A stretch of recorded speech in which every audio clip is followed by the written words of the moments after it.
सुजाता आता रडून रडून शांत झाली होती. आज परत विक्रांतने तिच्यावर हात उचलला होता आणि परत धक्के देऊन घाण शिव्या देऊन तो घरातून बाहेर निघून गेला होता.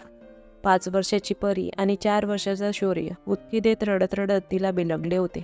तिघांचे अश्रू थांबायचे नाव घेत नव्हते. हे तर आता रोजचेच झाले होते. सांगायला तर त्यांचा प्रेमविवाह होता. एकाच जातीचे असल्यामुळे नातेवाईकांच्या उच्च विचारसरणीमुळे त्यांना लग्न करण्यासाठी कुठलीही अडचण आली नव्हती. सगळ्यांच्या परवानगीने धूमधडाक्यात त्यांचे लग्न संपन्न झाले होते. दोघांच्याही आईवडिलांनी लग्नात कोणतीही कसर सोडली नव्हती. लग्नाच्या काही दिवसानंतरच विक्रांतचे हे रूप तिच्यासमोर आले होते. ते बघून तिला धक्काच बसला होता. दोघांनीही बरोबरच MBA केले होते.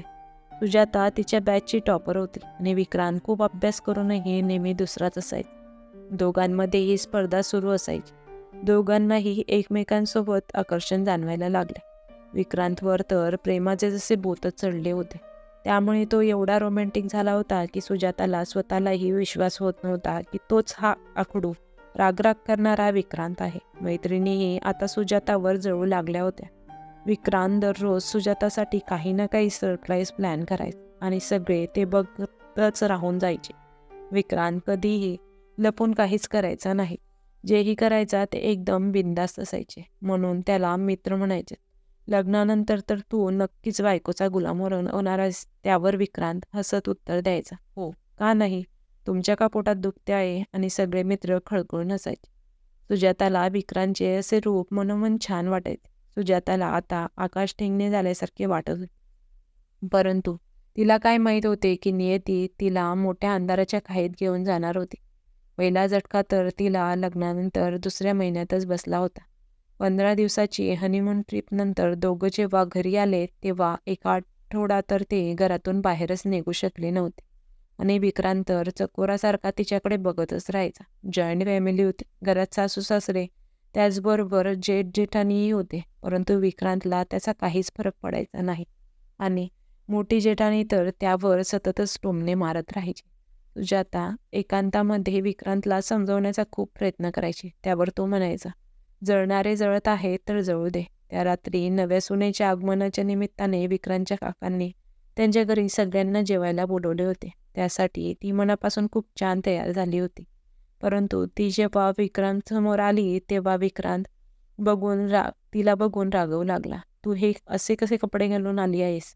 काय झाले? तिने स्वतःला आरशात पाहिले आणि म्हणाले, चांगले तर आहेत. माझ्या आईने प्रेमाने माझ्यासाठी आणले आहेत. तुझ्या घरच्यांना यापेक्षा चांगले कपडे नाही का मिळाले? हे बिलकुल चांगले दिसत नाहीत. बदलून ये. मी हॉलमध्ये आईसोबत बसून तुझी वाट बघतो आहे. असे बोलून तो रूममधून बाहेर निघून गेला. विक्रांतच्या अशा बोलण्याने खूप दुःखी झाली होती. सुजाताच्या दुःखी चेहऱ्यावर काकांच्या घरी गेल्यानंतर मिळालेल्या आदर सन्मानाने परत खळखळून निघाला होता. जेवण करून सगळेजण मजाक मस्ती करत होते. खूपच आनंदाचे वातावरण झाले होते. तिथे सगळेच तिचे कौतुक करत होते. त्याचबरोबर तिची मस्करीही तिथे चालू होती. काहीतरी गोष्टीवरून तीही सर्वांसोबत हसत होती. तर विक्रांत जोरात तिच्यावर सगळ्यांसमोर ओरडला, काही घोड्यासारखी खिदळून असते आहेस, हळूवार नाही का असू शकत? सगळे शांत झाले होते. त्यात शांतीत सगळे घरी परत आले. कोणीही काही बोललं नाही. ती रूममध्ये जाऊन खूप रडली. परंतु त्याचा विक्रांतवर काही प्रभाव झाला नाही. तो तिच्याकडे पाठ करून आरामशीर झोपून गेला. सकाळीही घरात या बाबतीत काहीही बोलणं झालं नाही. ना कुणी त्याला समजवण्याचा प्रयत्न केला. मोठ्या जेठानीच्या चेहऱ्यावर तर नक्कीच कृत्रिम हसू होतं दिवसभर. काही दिवसानंतरच विक्रांतच्या मित्राच्या लग्नाच्या अॅनिव्हर्सरीची पार्टी होती. विक्रांतने तिला तयार व्हायला सांगितले आणि त्याचबरोबर तो म्हणाला, बघ, माझ्या मित्राची पार्टी आहे. जरा चांगले कपडे घाल.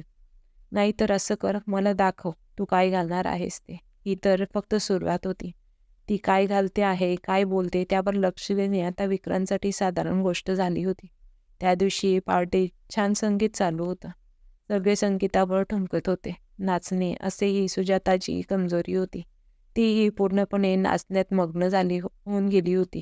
अचानक विक्रांत ओरडू लागला, असा नाचणाऱ्या बाईसारखे काय ठुमके लावते आहेस? मागच्या गोष्टी विसर. तू आता चांगल्या घरची सून आहेस. व्यवस्थित राहणे शिकून घे. या अपमानाला ती सहन करू शकली नाही आणि ती रडत बाहेर निघून गेली. विक्रांतही तिच्या मागे गेला. घरी पोचल्यावर तिने लगेचच सगळं आपल्या सासूला सांगितलं. सासूच्या त्यावरच्या प्रतिक्रियेने ती चकितच झाली. बघ सुनबाई, नवरा बायकोमध्ये अशा छोट्या छोट्या गोष्टी होतच राहतात. त्याला जास्त महत्त्व द्यायचं नसतं. जा, आवरून घे आणि रूममध्ये जाऊन आराम कर, असे बोलून त्यांनी तिची पाठ थोपटली आणि आपल्या रूममध्ये निघून गेल्या. ती रात्र तिने रडतच काढली. सकाळ झाल्यावर ती आपल्या माहेरी निघून गेली. माहेरी गेल्यावर आपल्या आईवडिलांनी ची प्रतिक्रिया ऐकून तर तिला एकदमच धक्का बसला.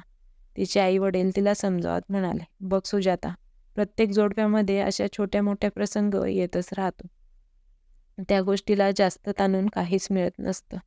माणूस कधीतरी खालीवर बोलून देतो. अशा छोट्या छोट्या गोष्टी धरून बसशील तर स्वतःही दुःखी होशील, आम्हालाही दुःखी करशील. आता मोठी झाली आहेस, आपल्या जबाबदाऱ्या समजून घे. आमच्या संस्कारावर बोट दाखवण्याची संधी त्यांना देऊ नकोस. फक्त एवढी छोटीशी अपेक्षा आहे तुझ्याकडून.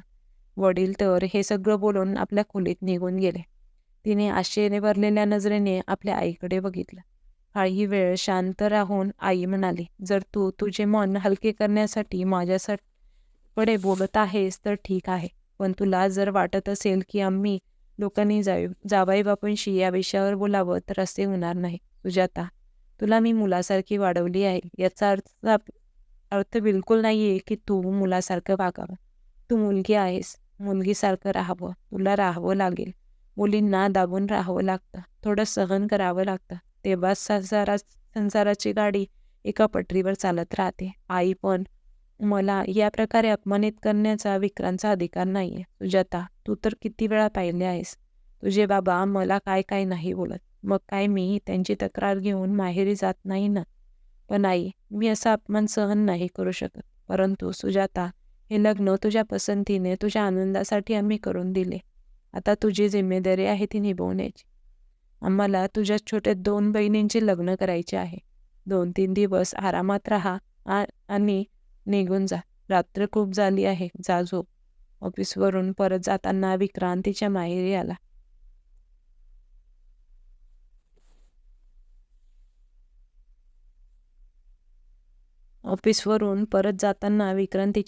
आला. काही न बोलताच ती विक्रांतबरोबर सासरी आली. अपमानित होण्याचा न थांबणारा क्रम सुरू झाला होता. आता तिला आपल्या जीवनातील सगळ्यात मोठी चुकीची जाणीव झाली होती. भावनांच्या वरात तिने तिची चांगली नोकरीही सोडली होती. कारण विक्रांतने ही तसे तिला सांगितले होते, तू दुसऱ्या शहरात नोकरी करशील तर मी एकटा कसा राहणार? काही दिवस आपण सोबत राहू.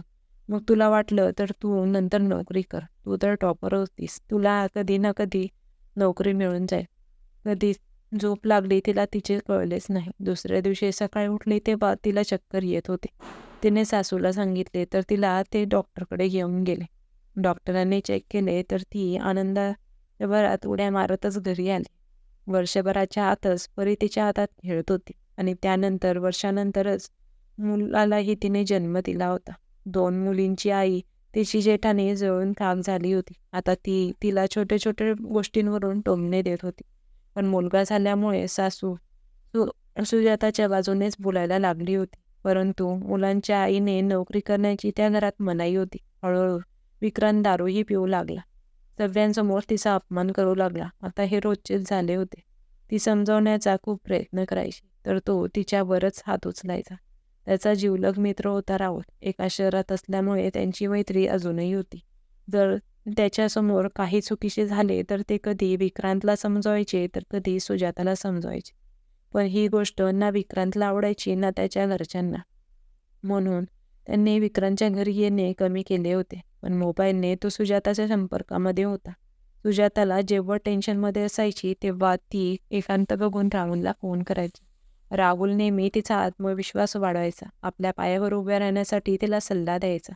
त्या दिवशीही राहुल घरी आला होता. विक्रांत तिला शिव्या देत होता तर राहुलने मुलाची शपथ देऊन त्याला शांत करण्याचा प्रयत्न केला. परंतु विक्रांतने काही न ऐकून घेण्याच्या मनस्थितीत होता.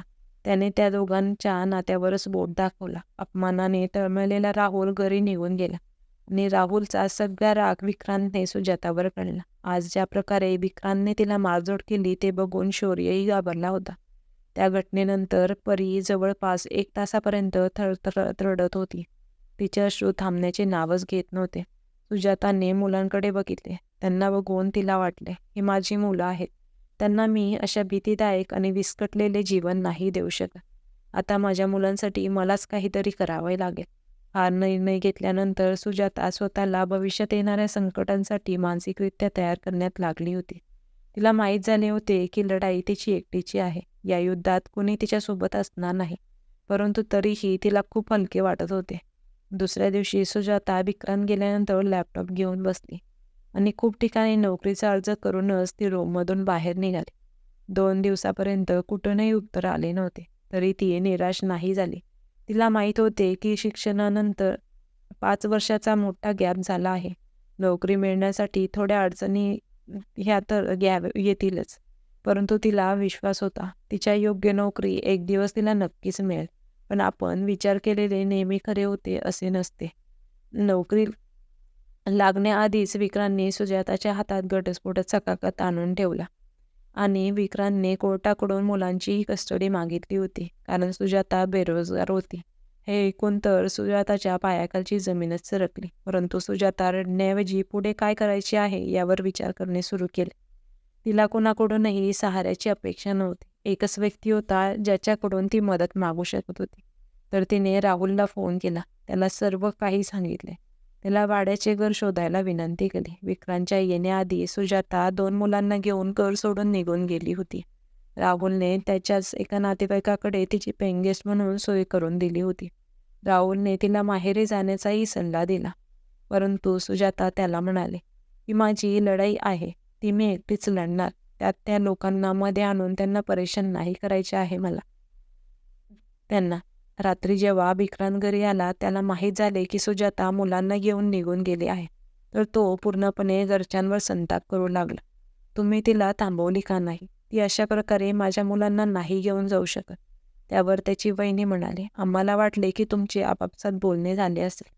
हे ऐकून विक्रांत आपल्या रूममध्ये रागात निघून गेला. त्याच्यावर एवढा मोठा प्रसंग घडला होता, परंतु घरातील एकही सदस्य त्याची समजूत करण्यासाठी आले नाही. त्याला समजवलेही नव्हते. त्याला हे समजत नव्हते की ज्या परिवारावर सुजाता आपला जीव ओवाळून टाकत होती तेच लोकांना ती जाण्याचे काहीच दुःख नव्हते. अर्ध्या रात्री विक्रांतला भूक लागली म्हणून रूममधून तो बाहेर आला. तर त्याला डायनिंग टेबलवर 2 पोळ्या आणि थोडी भाजी झाकून ठेवलेली होती. ती तो खाऊन परत झोपून गेला. तो विचार करू लागला, सुजाता असती तर मला भाजी करून लोणचे पापडसोबत तिने खाऊ घातले असते. दुसऱ्या दिवशीही सगळं सामान्य प्रकारे चालू होतं. जेव्हा तो बाहेर निघू लागला तेव्हा त्याची आई म्हणाली, सुजाताशी काही बोलणे झाले आहे का? त्यावर तो म्हणाला, स्वतः गेली आहे तर परतही स्वतःच येईल. कोणाला चिंता करायची काहीच गरज नाही. विक्रांत रागात बोलत होता. त्याची वहिनी म्हणू लागली, आणि त्या घटस्फोटाचे काय काय तिची अक्कल ठिकाणावर आल्यावर ती येईल तेव्हा तिला विचारा, विक्रांत म्हणाला आणि बाहेर निघून गेला. त्याचबरोबर वेळही कोणासाठी थांबत नसते. दिवसामागून दिवस जात होते. महिना आणि आता वर्षही संपले होते. ना सुजाता आली ना तिचा फोन आला. विक्रांतनेही त्याच्या अहंकारामुळे फोन केला नाही. परंतु त्याच दरम्यान विक्रांतला सुजाताची खूप जास्त कमी जाणवत होती. याच टेन्शनमुळे त्याचं कामात मन लागत नव्हतं. प्रायव्हेट कंपनी असल्यामुळे त्याला तेही का ठेवतील. त्याची नोकरीही सुटली होती. रिकामटेकडा धीर आता त्याच वहिनीला सहन होत नव्हता. जिचं ऐकून तो सुजाताला नेहमी टोमणे मारायचा. आता तीच वहिनी त्याला टोमणे देऊ लागली होती. जो आपल्या बायको मुलांचा नाही झाला तो कोणा दुसऱ्याचा कसा होईल. आपल्याच घरात त्याची स्थिती परक्या पाहुण्यासारखी झाली होती. आता विक्रांतला त्याच्या जीवनातील सुजाताचं महत्त्व समजत होतं. तो स्वतःला सुजाताला भेटण्यासाठी मानसिकरित्या तयार करत होता की तेवढ्यात त्याच्या घरी सही केलेला घटस्फोटाचा पेपर पोस्टाने आला होता. सुजाताने कोर्टाकडे मुलांची कस्टडी मागितली होती, कारण ती आता बेरोजगार नव्हती, तर ती एका मोठ्या कंपनीची HR हेड होती. मित्रांनो, ही होती आपली आजची कथा कशी वाटली कमेंट करून नक्की सांगा. आवडल्यास लाईक शेअर सबस्क्राईब करायला विसरू नका. तुमचा किमती वेळ दिल्याबद्दल धन्यवाद.